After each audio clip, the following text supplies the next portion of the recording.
Y qué alegría poder saludarte. Bienvenido a un nuevo programa de Biblia Fácil. Nos alegra tanto saber de que estás al otro lado de esta pantalla, juntos para disfrutar de este nuevo episodio, un nuevo programa, un nuevo capítulo donde vamos a estudiar la palabra de Dios. El tema de hoy es tan importante. Ya en el capítulo anterior hablamos sobre uno de los textos mal entendidos en el Nuevo Testamento, descritos por el apóstol o escrito por el apóstol Pablo. Malditos aquellos que permanecen en la ley para poder obtener la salvación. Ya vimos qué significa ese texto. Aquel que quiere ser justificado por guardar la ley, pues va a encontrar solo condenación y no salvación, porque la justificación solamente se encuentra en Cristo. Recordando que por gracia somos salvos, pero el hecho de ser salvos por gracia también me lleva para que yo pueda cumplir o tener buenas obras. La causa de la salvación es la gracia, pero la evidencia de la salvación es la lealtad, es la obediencia, es caminar en armonía con la voluntad de Dios y con su ley. Teniendo claro ese asunto, surge otra pregunta. ¿Acaso la ley de Dios no solamente está escrita en el Antiguo Testamento? Pues hoy veremos que la ley de Dios, escrita por el dedo de Dios, que tenemos que hacer una diferencia entre las leyes que existían en el Antiguo Testamento y la ley de Dios, está exactamente igual en el Nuevo Testamento. Eso significa que esta ley continúa vigente para el cristiano, para el creyente y para aquel que tiene su fe en Jesús. Así que prepárate, toma tu Biblia y no es algo que yo tenga que decirte, sino algo que la palabra de Dios tiene hoy para ti. Así que disposición y vamos juntos a sumergirnos en este tema. Dios te bendiga siempre y qué bueno que puedas separar este tiempo para el estudio de la Biblia. Una vez más, mi abrazo y mi cariño para ti, donde tú estés. Bienvenidos amigos a este nuevo capítulo, entonces vamos a nuestro estudio de hoy. Antes de poder ingresar a nuestro estudio, queremos ofrecer para nuestros amigos el curso bíblico En Busca de la Verdad. 15 capítulos extraordinarios que hablan sobre cómo encontrar respuestas a las principales inquietudes que tenemos a la luz de la Biblia. Puedes solicitar este material a nuestro WhatsApp más 5512-9810-1460 o también puedes ingresar a nuestro sitio web estudielabiblia.com. Este material es totalmente gratis, solicítalo ahora mismo y vas a enriquecer en gran manera tu fe y tu relación con Dios. Vamos al estudio de hoy y antes de abrir la Biblia vamos a hacer una oración. Oramos. Querido Dios, estamos felices de poder separar este tiempo en nuestro día para poder estudiar tu palabra. Y tu palabra siempre se estudia bajo tu dirección. Por eso pedimos que tu Santo Espíritu pueda guiarnos a que en este estudio podamos comprender cuál es la verdad acerca de tu ley y por qué es importante para la vida del cristiano. Gracias porque es por tu gracia que encontramos la salvación. Mas tu gracia que salva es tu gracia que transforma y nos coloca en armonía con tu voluntad. Y tu voluntad es que seamos obedientes, que seamos fieles, que podamos ser leales, que podamos ser diferentes, que podamos ser transformados y preparados por una eternidad contigo. Y ayúdenos a comprender eso de manera clara en este estudio. En el nombre de Jesús. Amén. Una de las cosas importantes que tenemos que analizar es que la ley es el reflejo del carácter de Dios. ¿Cuál es el carácter de Dios? 1 Juan capítulo 4, versículo 8 dice así: el que no ama no conoce a Dios, porque Dios es amor. Dios no tiene amor, Él es. La esencia de Dios es amor. Entonces, Él es amor. Por eso es que todo lo que Él hace a favor de la humanidad tiene que tener como base su carácter. La ley es el reflejo del carácter de Dios. Hoy vamos a encontrar algunos atributos de la ley. Por ejemplo, dice, Dios es justo. Pero Romanos 7 dice que la ley también es justa. Dios es bueno. Romanos 7 dice que la ley es buena. Dios es santo. La ley dice que es santa. La ley es buena, justa y santa. O sea, es un reflejo del carácter de Dios. Dios es amor. Por eso es que la ley tiene su base ¿en qué? En el amor. Amor a Dios y amor al prójimo. Esa es la base. 4 primeros mandamientos demuestran mi amor a Dios. 6 últimos mandamientos demuestran mi amor al prójimo. Y si se trata del amor, es imposible que en la cruz haya sido eliminado, porque la cruz es la demostración de amor. Y como ya mencionamos en el capítulo anterior, que la cruz, en lugar de anular la ley, confirmó la ley, porque Jesús estaba pagando la condenación de la ley. Para Dios hubiese sido fácil anular la ley, no hay transgresión, no hay muerte, no hay nada. Pero Dios dijo, no, la ley es inalterable, es inquebrantable. Así que en lugar de que el hombre pague la condena, yo pagaré, pero la ley no se cambia. Entonces, vamos al estudio de hoy porque obviamente que hay muchos que en contra de la ley buscan algunos textos descontextualizados para decir que no sirve más para el creyente de hoy. Ya en el programa anterior hablamos algunos aspectos sobre la ley. Hoy queremos abordar específicamente el tema de la ley de Dios. ¿Está en el Nuevo Testamento? Yo siempre vi la ley en el Antiguo y en el Nuevo Testamento, pero no la tenía sustentada. Porque muchas veces obviamente las personas ven a la ley de Dios como no solo el tiempo de Moisés, solo para el judío, ¿no? La ley era para el judío, punto final. Y el ser humano se cierra allí y no entiende o no investiga o no averigua o no lee. El problema de nuestra generación es que está tan entretenida que no tiene tiempo para la Biblia, ¿no? Apenas escucha retazos, apenas un culto una vez por semana y eso es todo su alimento espiritual. Por eso la importancia de poder profundizar, leer, estudiar, averiguar, investigar. ¿Por qué salvación? Si nosotros dedicamos tanto tiempo para poder tener una carrera profesional, estudiamos, nos trasnochamos, investigamos, algo que en la vida nos va a servir, ¿cuánto más para la salvación? Necesitamos ese tiempo también para poder investigar, sentarnos y pedir que Dios nos ilumine. Ahora, muchos piensan así, entonces la ley solamente estuvo en el Antiguo Testamento. En el Nuevo Testamento ya no existe más. Error. ¿Por qué? Vamos a ver que la ley de Dios está en el Nuevo Testamento. Existe un libro llamado Religiones, Sectas y Herejías de Cabral. Y ahí en ese libro resalta dos puntos importantes del libro, ¿no? El libro dice así: Jesús fue el último hombre que debía guardar la ley. Entonces, como Jesús guardó la ley, todos los que creen en Él ya no necesitan guardar la ley porque Él la guardó por todos. Interesante la lógica, ¿no?, que Él emplea. Claro, no hay un sustento y un respaldo bíblico, pero suena bonito y atrayente. Él ya guardó, yo ya no necesito hacer nada. Número 2, en su muerte en la cruz, Jesús abolió la ley, o sea, anuló la ley. La ley llegó hasta la cruz. Después de la cruz, ya no existe más ley. Más o menos, tengo la idea así, que en el cielo se van a encontrar dos grupos de redimidos, ¿no? Un grupo que dice, yo estoy aquí salvo antes de la cruz. Y el otro que dice, yo estoy aquí salvo después de la cruz. Incoherente, ¿no? Unos se salvaron por la ley, otros por la gracia. ¿Ustedes creen que hay dos medios de salvación o dos tipos de salvación? No existe. Gracia existió desde el Edén. Cuando Dios llama a Adán y Eva, ellos merecían morir. Y un cordero muere en su lugar y ese cordero representaba el sacrificio de Cristo. ¿Qué cosa estaba mostrando Dios? Gracia.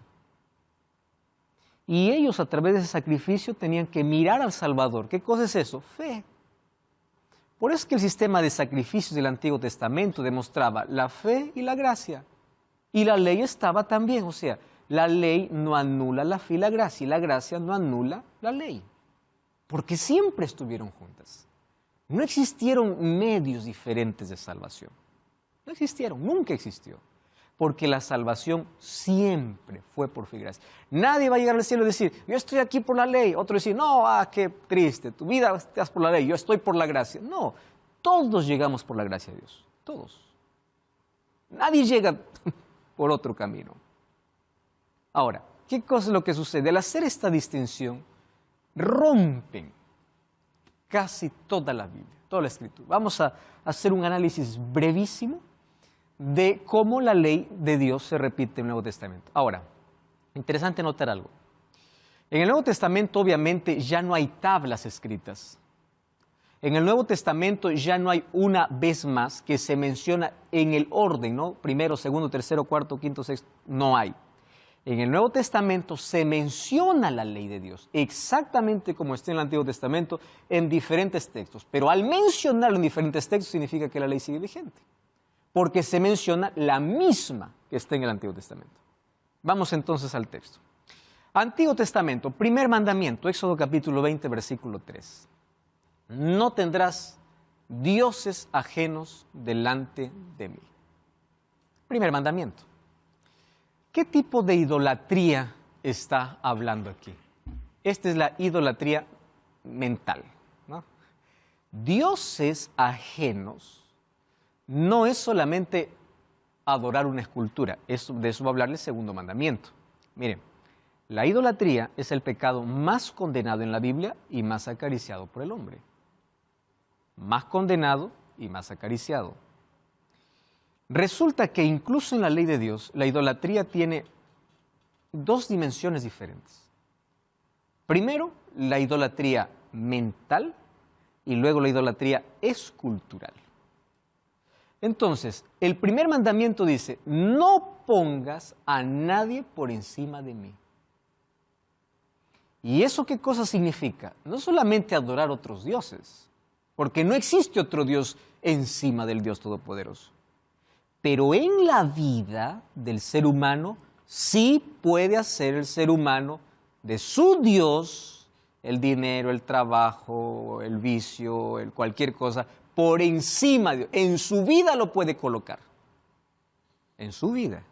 Porque no existe fuera un Dios Todopoderoso. Pero en la vida, Dios no puede ser prioridad, entonces se coloca otro por encima de Dios. Por eso, Mateo 6:33, ¿qué cosa dice? Busca primero el reino de Dios y su justicia.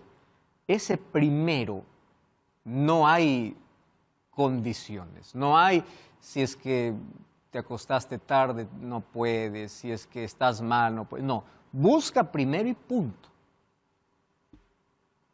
Ahora, buscar primero es colocar a Dios por encima de todo, no tener otros dioses. Pero si quieren encontrar exactamente el primer mandamiento del Nuevo Testamento, busquemos en Mateo 4:10. Porque Mateo 6:33 ya me está diciendo que Dios tiene que estar por encima de todo. Es una alusión al primer mandamiento. Pero Mateo 4:10, en la tentación, Jesús, cuando se enfrentó a Satanás, le dijo así, al Señor tu Dios adorarás y a Él solo servirás. En otras, ¿qué cosa está traduciendo el primer mandamiento? No hay otro Dios a quien tú puedas servir o a quien tú puedas adorar. ¿Eso qué cosa es? No tendrás otros dioses fuera de mí. ¿Correcto? Primer mandamiento. Segundo mandamiento. Segundo mandamiento tiene que ver con la idolatría escultural. Y la idolatría escultural era muy común, porque el ser humano siempre hizo esculturas para adorar. Siempre. Alguna creación humana, otros adoraban lo que veían en la naturaleza, otros inventaban dioses, les colocaban rostros humanos, cuerpos de animales, en fin, tantos dioses, comenzando desde la cultura egipcia en adelante, todos, absolutamente todos. Babilonia tenía 1500 dioses, un panteón babilónico. Los griegos tenían millones de dioses, miles de dioses. Entonces, dioses esculturales siempre existió. Y la tendencia del pueblo de Israel siempre era hacer una escultura. ¿Recuerdan cuando Moisés se demoró ahí en el monte Sinaí? ¿Qué cosa es lo que hizo el pueblo? Un becerro de oro. Adorar un becerro. ¿De dónde lo aprendieron eso? De Egipto. Porque en Egipto los becerros, las vacas son sagradas. Los bueyes son sagrados. En los próximos capítulos, cuando veamos sobre las plagas, vamos a descubrir que Dios destruye todos los ídolos de Egipto, porque el Nilo era Dios. Los bueyes eran Dios. O sea, destruye todos sus dioses para decirle, yo soy Dios Todopoderoso. Pero aún así Faraón no entendió. Ahora, la imagen escultural es tan peligrosa, tanto así que el segundo mandamiento dice, no te harás imagen ni ninguna semejanza de lo que esté arriba en el cielo, ni abajo en la tierra, ni debajo de las aguas. O sea, no te harás imágenes. Ese es el mandamiento. En el Nuevo Testamento, el apóstol Pablo va a decir lo siguiente en Hechos capítulo 17, versículo 29.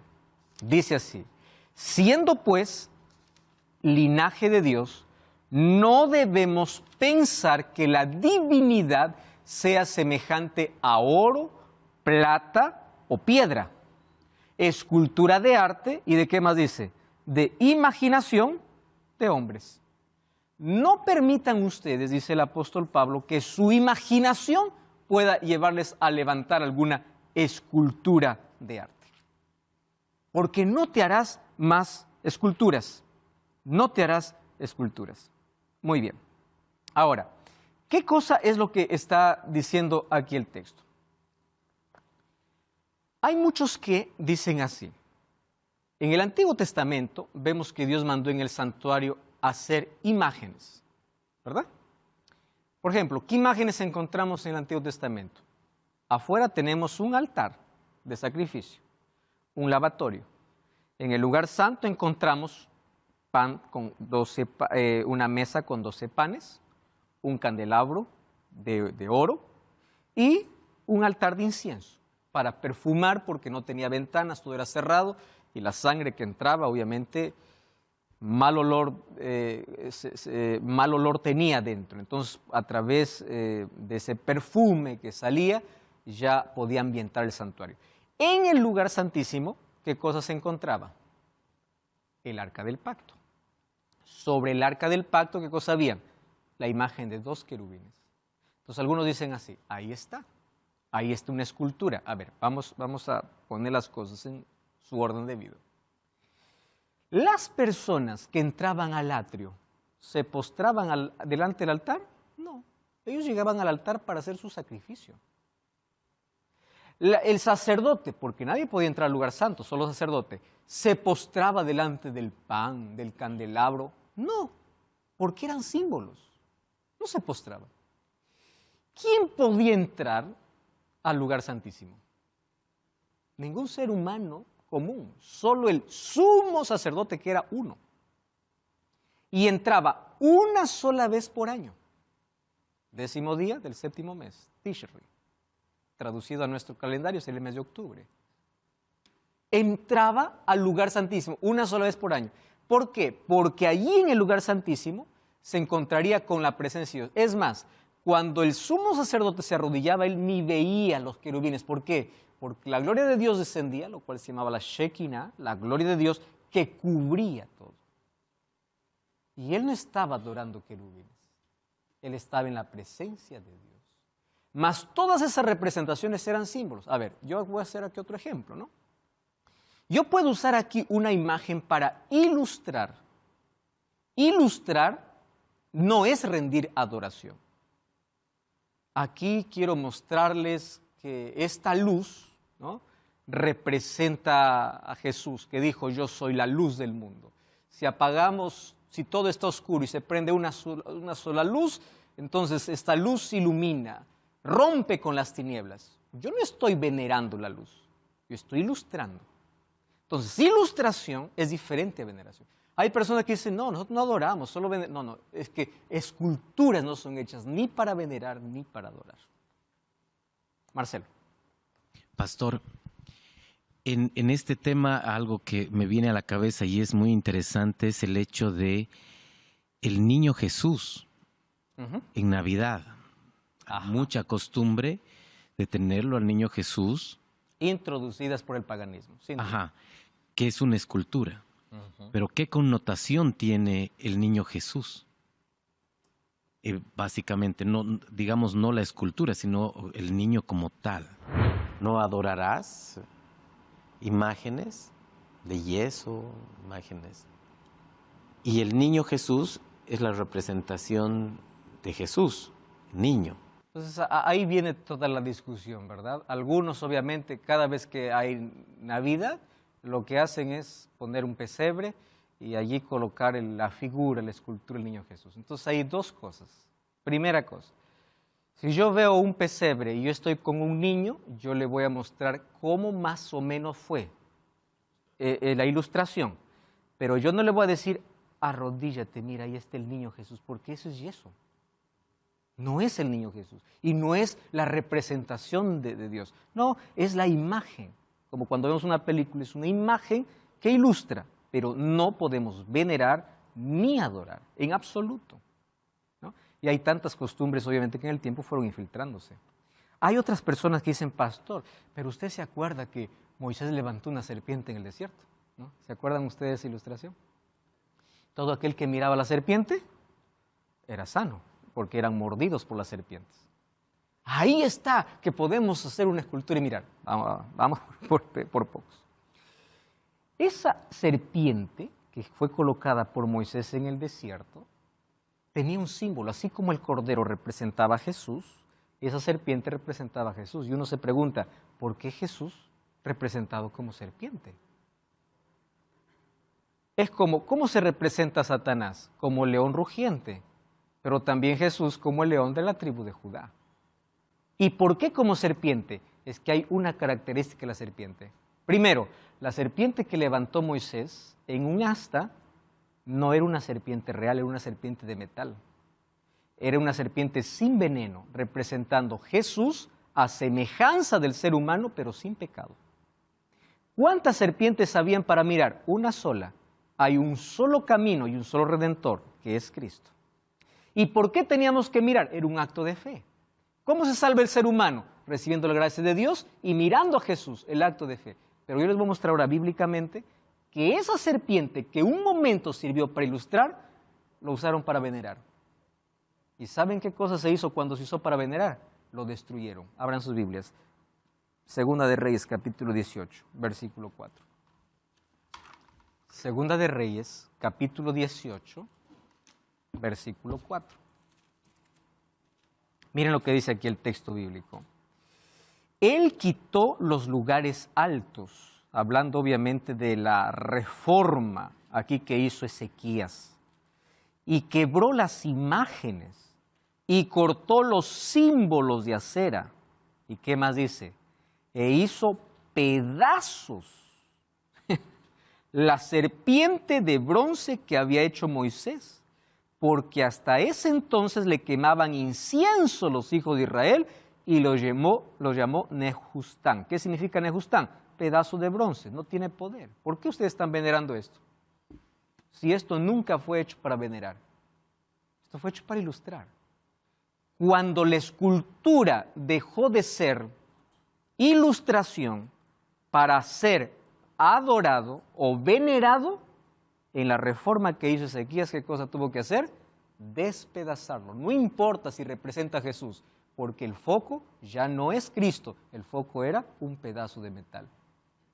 Entonces era necesario, ¿qué cosa? Destrozarlo. Diego y después Marcelo. Entonces, pastor, podemos concluir que no está mal tener alguna imagen, algún cuadro, siempre y cuando no sea venerado, solamente como ilustración. En los cultos para niños se usan mucho las imágenes ilustrativas, ¿no? Jesús abrazando a los niños, Jesús sanando, Jesús. Es una imagen ilustrativa. Una imagen ilustrativa no tiene ningún poder sobre mí. Es didáctica, es la manera como enseño a los niños, la manera como podemos imaginar, entender, pero nunca con finalidad de rendir veneración o adoración. Por eso que esculturas no son necesarias, porque la escultura ya tiene otro propósito, ya no solo es ilustrar. Una imagen hecha en papel, en cartulina, en 3D, en alguna cosa, puede ilustrar, pero una escultura ya tiene otra connotación que va a llevar justamente a la veneración. Marcelo y después Fernando. Entonces, la cruz tiene la misma connotación. Igual. Exactamente igual. Exactamente. Aun cuando la cruz, siendo el símbolo de maldición, Cristo lo transformó en bendición, no es la cruz que tiene poder. Fue Cristo quien convirtió en símbolo, pero yo no adoro el símbolo, yo adoro a Jesús. ¿Correcto? Entonces, no es llevar un crucifijo en el pecho, no es adorar una cruz, es llevar a Cristo en el corazón. Ese es el símbolo de victoria, es Cristo que da la victoria. Un tema bastante dinámico y bastante polémico, ¿no? A nivel general, o sea.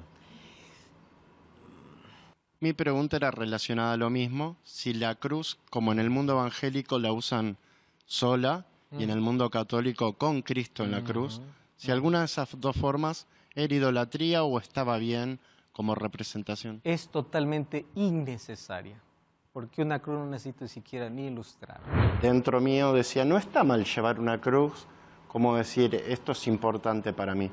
pero él dio en la tecla diciendo de que muchos lo usan como amuleto, lo cual es verdad. Uno se aferra a la cruz y ya está dándole un valor que no debería, y me aclaró el panorama.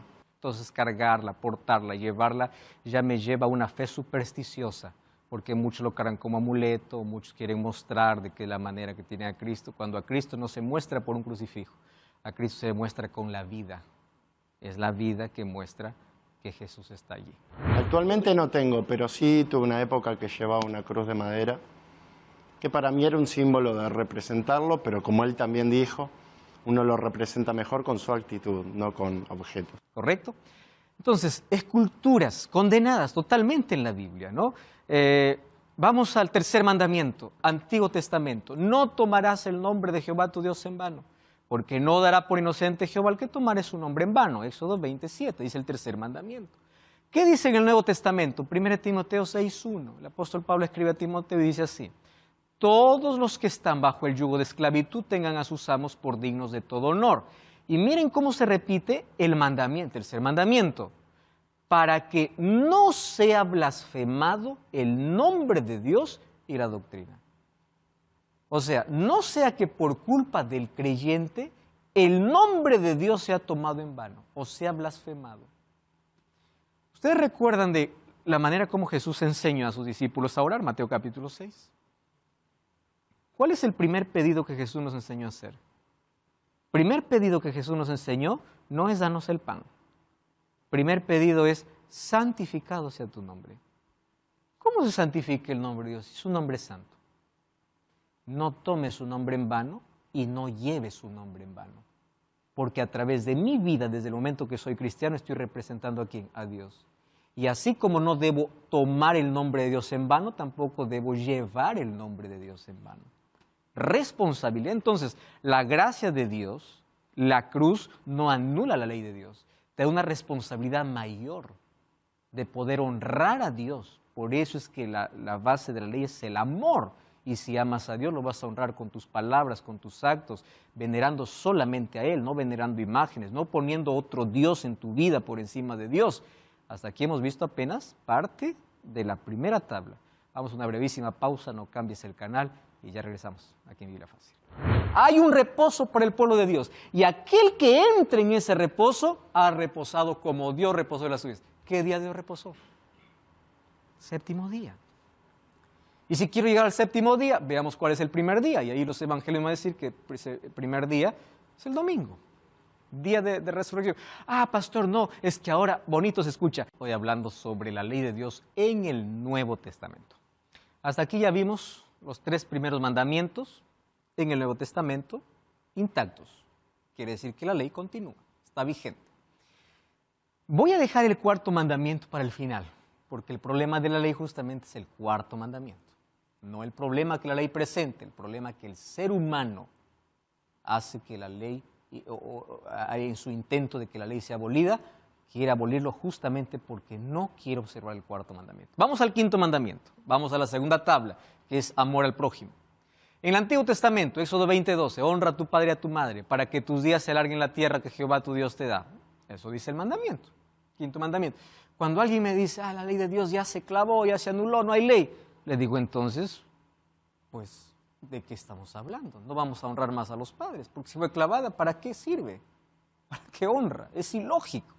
Ahora, en el Nuevo Testamento, Pablo va a repetir en su carta a la iglesia de Éfeso, capítulo 6, versículos 2 y 3, Efesios 6, 2 y 3, dice así: honra a tu padre y a tu madre, que es el primer mandamiento con promesa. Claro, ¿cuál es la promesa? Para que tus días se alarguen en la tierra que Jehová tu Dios. Y aquí lo repite, para que te vaya bien y seas de larga vida sobre la tierra.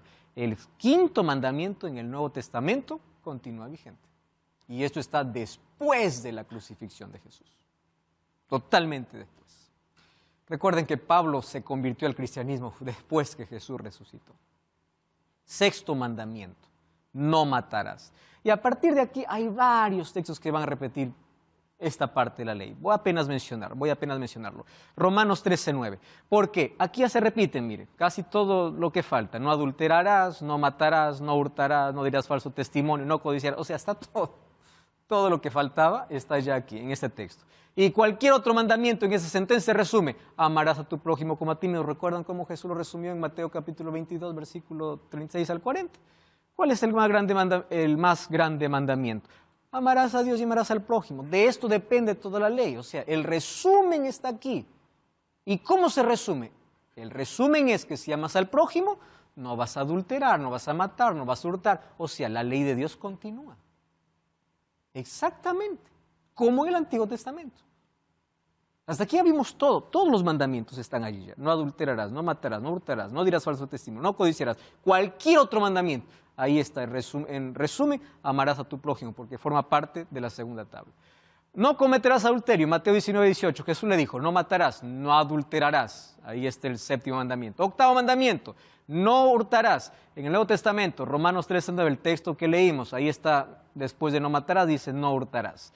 En el Antiguo Testamento dice, no hablarás contra tu prójimo falso testimonio. Mateo 10, 19, los mandamientos sabes, no adulteres, no mates, no hurtes, no digas falso testimonio, haciendo mención al noveno mandamiento del Antiguo Testamento. Décimo mandamiento, no codiciarás la casa de tu prójimo, la mujer de tu prójimo, ni siervo, ni nada de tu prójimo.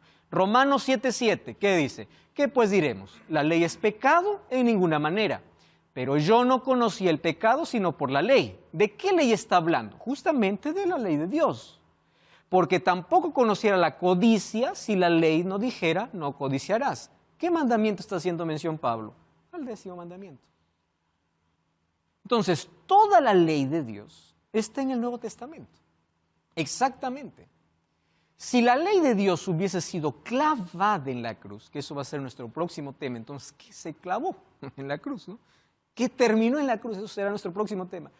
Pero si esta ley hubiese sido clavada, ¿para qué mencionarle? ¿Para qué? ¿Para qué hacer mención? Ahora, ¿cuál es el problema? El cuarto mandamiento. Este es el problema. Yo tenía un poquito esa imagen, pero a la vez entendía que seguía vigente y la cantidad de pasajes bíblicos que citó donde demostraba ya lo hace muy evidente. Le voy a decir por qué. Porque este es el único mandamiento de la ley que te coloca en el lugar que debes estar. Criatura, creador. Este es el mandamiento específicamente que habla de adoración. ¿Ustedes saben cuál es la disputa del diablo con Cristo? Adoración. ¿Ustedes saben por qué el gran conflicto? Satanás quiso ser adorado. Adoración. ¿Y por qué el ataque a la ley? El ataque no es a la ley directamente, el ataque es al mandamiento que habla de adoración. Y de toda la ley hay un mandamiento que te manda a adorar, específicamente y en un día específico. Cuarto mandamiento, acuérdate el sábado para santificarlo. Abran sus Biblias ahí porque vamos a hacer una comparación entre el Antiguo y el Nuevo Testamento. Éxodo capítulo 20, vamos a leer versículo 8 en adelante, pero yo allí voy a hacer una mención en el Nuevo Testamento. Acuérdate del día sábado. Si su Biblia dice reposo, ahí en reposo hay un asterisco, abajo dice que equivale a sábado, para santificarlo. 6 días trabajarás y harás toda tu obra. El séptimo es reposo para Jehová tu Dios. No hagas en él obra alguna, tú, ni tu hijo, ni tu hija, ni tu siervo, ni tu criada, ni tu bestia, ni tu extranjero que está entre tus puertas. 11. Porque en 6 días hizo Jehová los cielos y la tierra, el mar y todas las cosas que en ellos hay, y reposó en el séptimo día, por tanto Jehová bendijo el día de reposo y lo santificó. No pierdan Éxodo 20, ¿está bien? No lo pierdan. Vamos a Apocalipsis capítulo 14, versículo 7. Apocalipsis capítulo 14, último libro de la Biblia. Estoy ahora yendo al Nuevo Testamento. Apocalipsis capítulo 14, versículo 7. ¿Qué cosa dice ahí? Diciendo a gran voz, temed a Dios y dadle gloria.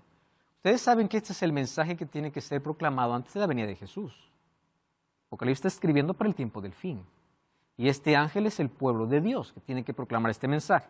Temed a Dios y dadle gloria, porque la hora de su juicio ha llegado. De esto ya hablamos en un programa anterior. ¿Y qué cosa dice?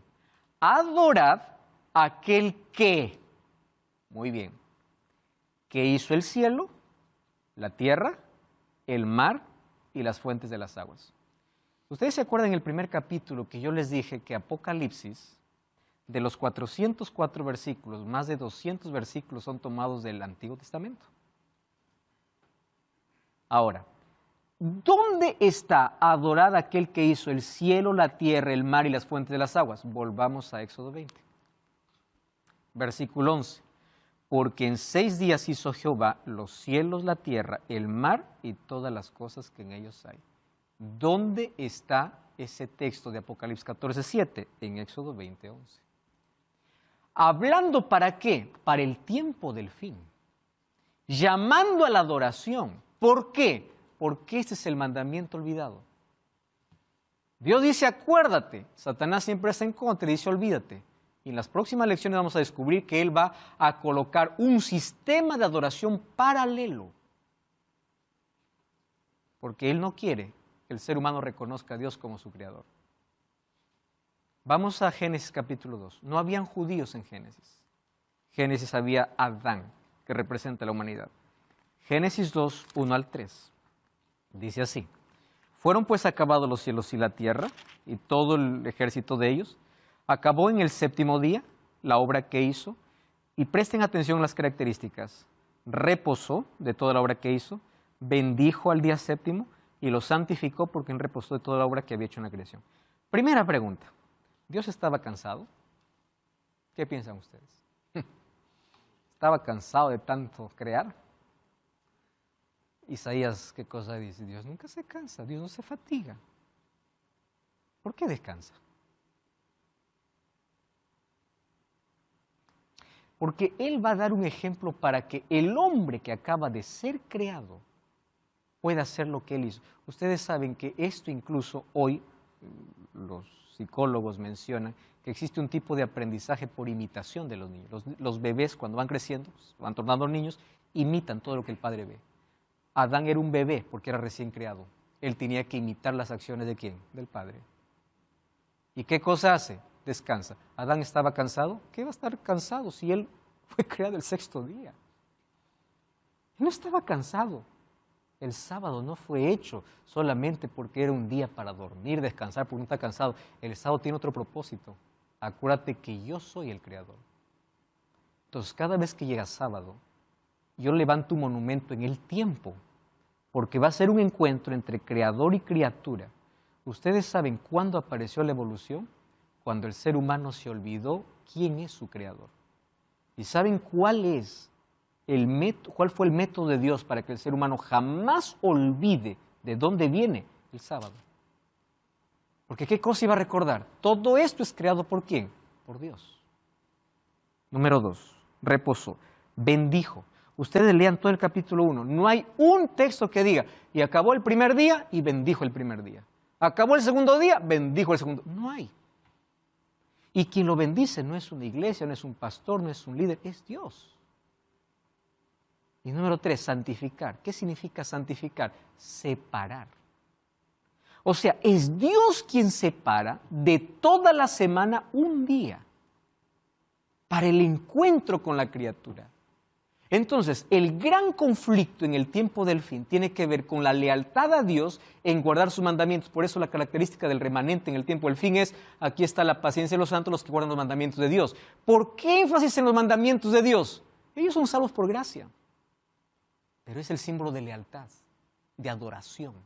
Porque el conflicto de todos los siglos siempre ha sido a quién adorar. Y de toda la ley, este es el mandamiento que me manda ¿a qué? Adorar, adorar. Aquí no existían judíos. Y ustedes, para que puedan darse cuenta de algo interesante, el sábado va a aparecer como un monumento creado por Dios en la creación, en la redención y en la restauración. En la creación, ya leímos Génesis 2. En la redención, Jesús murió 3 de la tarde, la hora del sacrificio de la tarde. Antes de la puesta del sol, ¿dónde estaba Jesús? En su tumba, porque el sábado no comienza a la medianoche del viernes, el sábado comienza a la puesta del sol. ¿Y dónde estaba Jesús a la puesta del sol del viernes? En su tumba. Todo el sábado, ¿dónde pasó Jesús? En su tumba. Y el domingo Él resucita. Entonces hagamos un monumento para la resurrección, porque Jesús resucitó. Pero un momento, ya hay un monumento para la resurrección. Romanos capítulo 6, versículos 2 y 3 dice que a través del bautismo celebramos la resurrección, porque en el bautismo somos muertos y morimos con Cristo y resucitamos para una nueva vida. O sea, no necesitamos levantar otro monumento, porque ya está, es el bautismo. El sábado no cambió, pero el ataque justamente es contra el sábado. ¿Y por qué en la restauración? Cuando vamos a Isaías 66, 22 y 23 dice, porque de mes en mes y de sábado en sábado vendrán todos a adorar delante de mí, dice Jehová. Porque claro, el pueblo de Dios estará en el cielo solo 1000 años. De ahí vendrá la tierra será purificada, será restaurada y este será el eterno hogar, pero ya restaurado y sin pecado. Y de mes en mes, ¿y por qué de mes en mes? Recuerden que el árbol de vida produce un fruto por mes. Y los hijos de Dios tendrán acceso al árbol de la vida. Y de mes en mes y de sábado en sábado vendrán todos. ¿Por qué? De mes en mes para participar del fruto del árbol de la vida y de sábado en sábado porque es el día de adoración, desde la creación hasta la eternidad. Y ahí está el punto de donde hay debate y debate y debate, porque justamente se trata del único mandamiento que vamos a ver en el próximo capítulo, que es señal, que está en oposición a la marca de la bestia. Ya veremos eso cuando lleguemos en su momento a ese capítulo. Hebreos 4, 9 y 10 dice, por tanto queda un reposo para el pueblo de Dios, porque el que entrado en su reposo ha reposado de sus obras como Dios de las suyas. Está clarísimo el texto. Hay un reposo para el pueblo de Dios, y aquel que entre en ese reposo ha reposado como Dios reposó de las suyas. ¿Qué día Dios reposó? Séptimo día. Y si quiero llegar al séptimo día, veamos cuál es el primer día. Y ahí los evangelios van a decir que el primer día es el domingo, día de resurrección. Ah, pastor, no, es que ahora bonito se escucha, Jesús es mi descanso. ¿No? ¿Escucharon ustedes ese argumento? Solo que hay un problema. Cuando el sábado fue levantado, no había necesidad de redención porque no había pecado. Entonces el sábado no cumple el propósito de apuntar a Cristo. ¿Por qué? Porque no había necesidad de Salvador, porque no había entrado el pecado. El sábado es creado antes de la entrada del pecado. Entonces no apunta a Cristo. Número uno, porque no es ceremonial. Las ceremonias apuntaban a Cristo, el sábado no es ceremonial. Número dos, cuando fue creado el sábado no había necesidad de Salvador porque no había entrado el pecado. Cuando alguien dice así, yo defiendo la familia, el diseño original de Dios es hombre, mujer, es la familia, yo digo, gloria a Dios. ¿Y dónde sustentas? En Génesis 2. Porque ahí está, ¿qué cosa? El diseño de Dios para la familia. Pero en el mismo capítulo donde defienden la familia, muchos atacan el sábado. El mismo capítulo donde Dios levantó el sábado.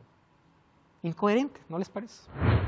Todos con el domingo, pocos contra el sábado, ¿no? O sea, o al revés. Agarran un texto, el mismo texto para defender una cosa y el mismo texto para atacar otra. Satanás es tan astuto, ha intentado siempre abolir esto a través de todo el tiempo. El sábado en el Nuevo Testamento, la costumbre de Jesús era ir el sábado. Lucas 4:16 dice que Jesús iba a la sinagoga como era su costumbre, no era ocasional.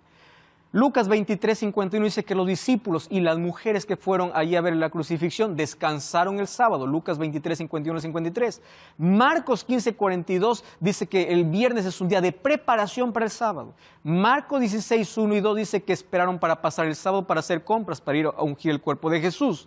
Hechos 17:2, Pablo tenía la costumbre de guardar el sábado. O sea, la iglesia apostólica, después de la resurrección de Jesús, continuó guardando el sábado. ¿Ustedes saben cuándo aparece el domingo como día de adoración? Siglo II.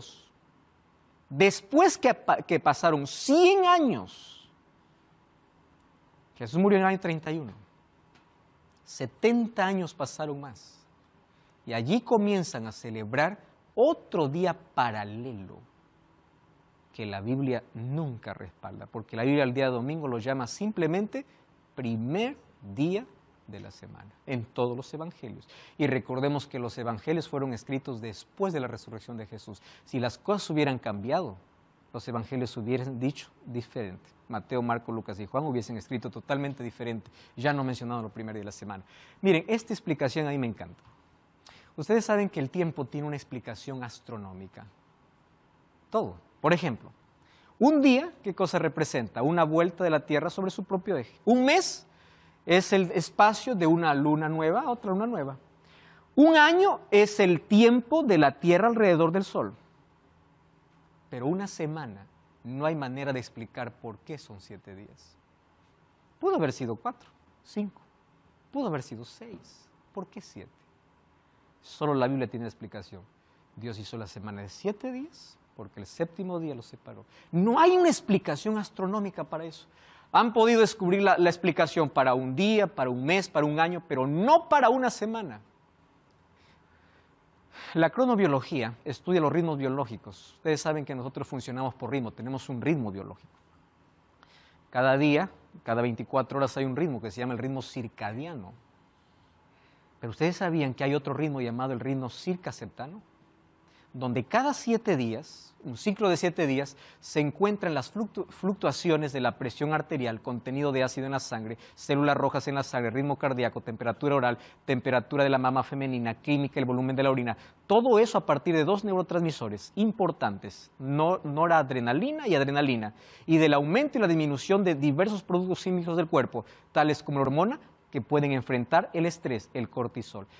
¿Quién lo produce eso? El cuerpo. ¿Cada cuánto? Cada 7 días.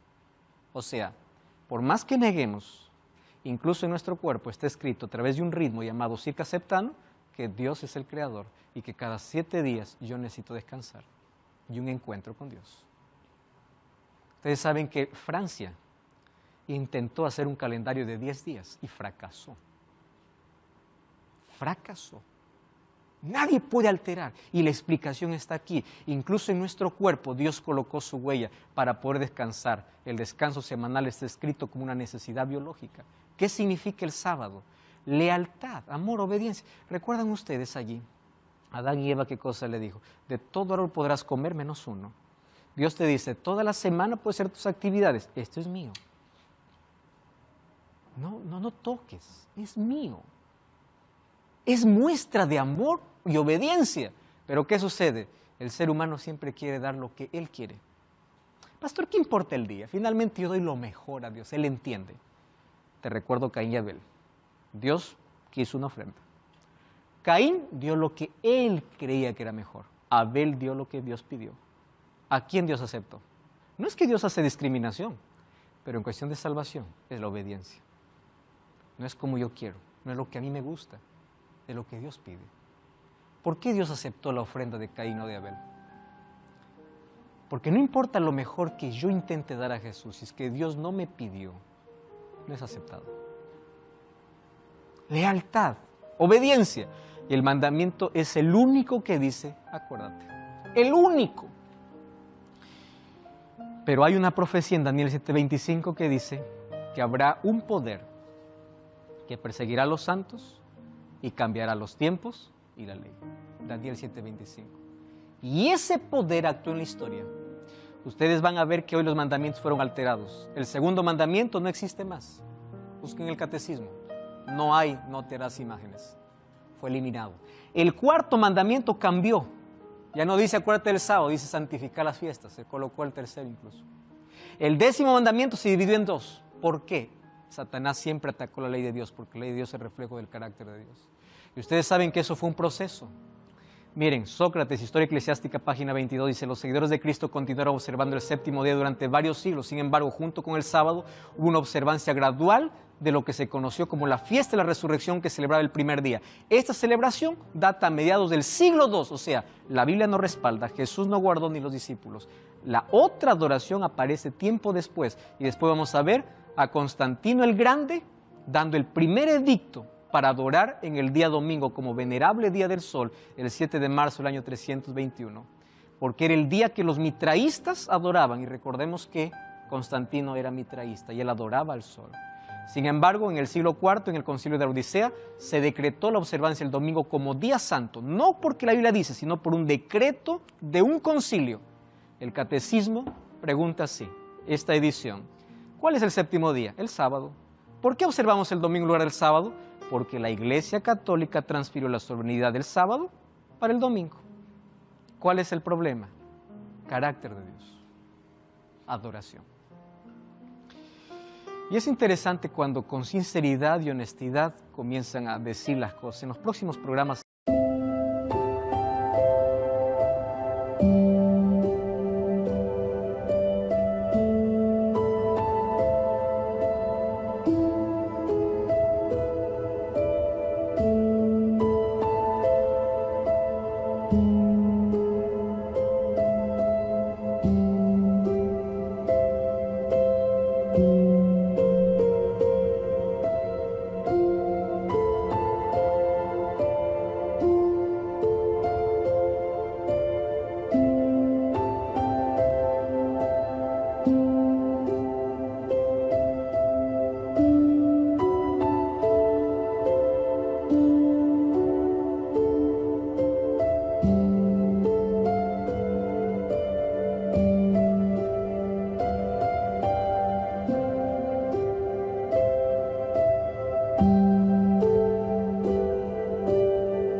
seguiremos profundizando este tema. Mas yo quiero que entiendas algo. El enemigo de Dios siempre intentó desfigurar el carácter de Dios. Y la ley de Dios es el reflejo de su carácter. Finalmente, cada uno es libre de poder adorar, pero no es libre de poder decir de esta manera voy a agradar a Dios. Tú decides seguir la palabra de Dios o seguir tradiciones. Tú decides guardar la ley de Dios o desecharla. Mas la palabra de Dios ha llegado a tu vida. Y he orado para que sea como semilla que pueda crecer en tu corazón.